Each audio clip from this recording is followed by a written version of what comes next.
पूज्य गुरुदेव को प्रणाम। चारी जी कहते हैं कि मुझसे पत्र व्यवहार करने वाले सभी अभ्यासी अपने अपराध बोध के बारे में लिखते हैं।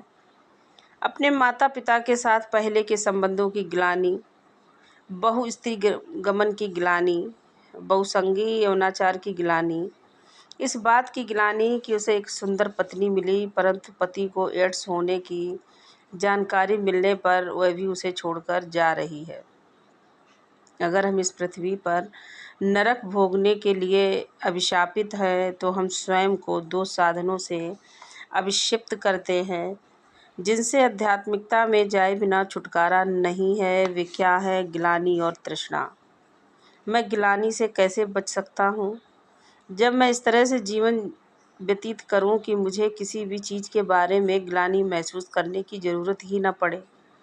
देखिए, अगर मैं किसी दुकान पर जाकर चुपके से कोई चीज़ उठाकर जेब में रख लूँ और बाहर चला जाऊँ तो मैं चोर हूँ। भले ही मैं न पकड़ा जाऊँ मगर मैं तो चोर ही हूँ। कभी न कभी कहीं न कहीं मुझे इस बात की ग्लानि होगी। ऐसे लोग भी जिन्होंने गबन किया हुआ पैसा अपने ऑफिस को वापस भेज दिया, चोरी की हुई वस्तुएं होटलों रेस्टोरेंट को वापस भेज दी। मुझे क्षमा करें, मैं सन 1986 में यह चीज़ चुरा कर ले गया था, परंतु मुझे ग्लानि हो रही है। मैं आपको ये चीज़ लौटाना चाहता हूँ। यहाँ तक कि लोगों ने इसी तरह सरकार को आयकर भी दिया।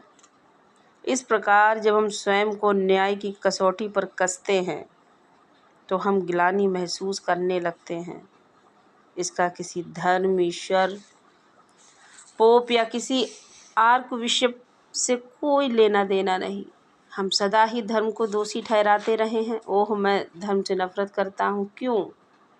क्योंकि ये मुझे ग्लानि महसूस कराता है। मेरी राय में धर्म हम में ग्लानि नहीं उत्पन्न करता, हम खुद ही अपने आप में ग्लानि महसूस करते हैं। इस ग्लानि पर विजय हम तभी पा सकते हैं जब हम खुद को इस तरह से सुधार लें कि ग्लानि का नामो निशान ही मिट जाए। मेरे मालिक बाबूजी महाराज ने इस बारे में कहा कि अतीत में आप जो कर रहे हैं उसे बदल नहीं सकते। बिल्कुल नहीं, वह समाप्त हो चुका है। किंतु क्या इसका अर्थ यही है कि मैं अपराधी हो गया? नहीं, क्योंकि सफाई और ध्यान द्वारा मुझे अपने जीवन को इस प्रकार सुधारने का अधिकार है कि अतीत का मेरे ऊपर कोई प्रभाव न रहे। सफाई अतीत से मुक्ति दिलाती है, ध्यान भविष्य को बनाता है और सतत स्मरण मुझे तरह तरह की कल्पनाओं में अनासक्त